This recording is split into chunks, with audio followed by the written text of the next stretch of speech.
Hi, ಎಲ್ಲರೂ ಕೇಳ್ತಾ ಇದ್ದೀವಿ ನೀವು ಯಾವ ಚಾಕು ಯೂಸ್ ಮಾಡೋದು ಮತ್ತು ಚಾಕು ಬಗ್ಗೆ ಎಕ್ಸ್ಪ್ಲೇನ್ ಮಾಡಿ ಎಷ್ಟು ಸಿಗುತ್ತೆ ಎಲ್ಲಿ ಸಿಗುತ್ತೆ ಅಂತ ನಾನು ಎಕ್ಸ್ಪ್ಲೇನ್ ಮಾಡ್ತೀನಿ. ಇದು ಬಂದು ಫಾರ್ಚೂನ್ ಆಗುವಂಥ ಬ್ರ್ಯಾಂಡು. ಸ್ಟಾರ್ಟ್ ಮಾಡೋಕ್ಕಿಂತ ಮುಂಚೆ ನಾನು ನಿಮಗೆ ಎಕ್ಸ್ಪ್ಲೇನ್ ಮಾಡ್ತೀನಿ ಏನೇನಿದೆ ಅಂತ. ಇದು 2HP motor with dual belt. ಹಾಗೆ ಬಂದರೆ ಇದು ಡಬಲ್ ಬ್ಲೇಡ್ ಅಲ್ಲ, 4 ಬ್ಲೇಡ್ಸ್ ಇದೆ ಇದರಲ್ಲಿ. ಡ್ಯುಯಲ್ ಸೈಡು 4 ಬ್ಲೇಡ್ಸ್ ಇದೆ. ನಿಮಗೆ ಡ್ಯುಯಲ್ ಸೈಡು ಶಾರ್ಪ್ ಇರೋದ್ರಿಂದ ನಿಮ್ಮ ಕೇಸ್ ನೀವು ಕಟ್ಟಾಗಬೇಕಾದ್ರೆ ಈ ಕಡೆ ಏನೋ ಕಟ್ಟಾಯಿತು ನೀವು ಇದು ಬಿಚ್ಚಿ ಉಲ್ಟಾ ಹಾಕೋಬೋದು ನೀವು. ಸೊ ಇದು ತುಂಬ ಯೂಸ್ ಆಗುತ್ತೆ. ವಿತ್ ಡ್ಯುಯಲ್ ಗೇರ್ ಇದೆ ಇದರಲ್ಲಿ. ಗೇರ್ ಯಾವ ರೀತಿ ಕೆಲಸ ಮಾಡುತ್ತೆ ಅಂದರೆ, ಇದು ಡ್ಯುಯಲ್ ಗೇರ್ ಇದೆ. ಈ ದೊಡ್ಡ ಗೇರ್ ಬಂದು ನಿಮಗೆ ಕುರಿಗಳಿಗೆ ಮೇಕೆಗಳಿಗೆ ಮೇವು ಕತ್ತಿಸೋದಕ್ಕೆ.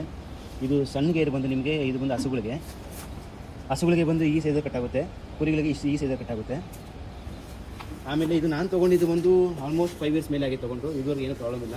ನಾನು ತೊಗೊಂಡಾಗ 15,000 ಇತ್ತು ವಿತ್ ಆಟೋ ಗೇರು ಬಂದು ನಿಮಗೆ ಯಾವುದೇ ನಮ್ಮ ಮೇವನ್ನು ಒಳಗೆ ಕಟ್ ಮಾಡೋದಕ್ಕೆ ಒಳಗೆ ತೊಗೊಳ್ಳೋ ಅವಶ್ಯಕತೆ ಸಿಗಲ್ಲ ನಿಮಗೆ. ಇದೇ ಆಟೋಮೆಟಿಕ್ ಹೇಳ್ಕೊಡುತ್ತೆ. ಇದು ಆಟೋಮೆಟಿಕ್ ರನ್ ಆದರೆ ಸಾಕು, ಇದು ಆಟೋಮೆಟಿಕ್ ರನ್ ಆಗುತ್ತೆ. ಇದೇ ಹೇಳ್ಕೊಡುತ್ತೆ ಇಲ್ಲಿಂದ. ನಿಮ್ಗೆ ಒಂದ್ಸಲ ನಾನು ರನ್ ಮಾಡಿ ತೋರಿಸ್ತೀನಿ ನಿಮಗೆ ಯಾವ ರೀತಿ ಅಂತ.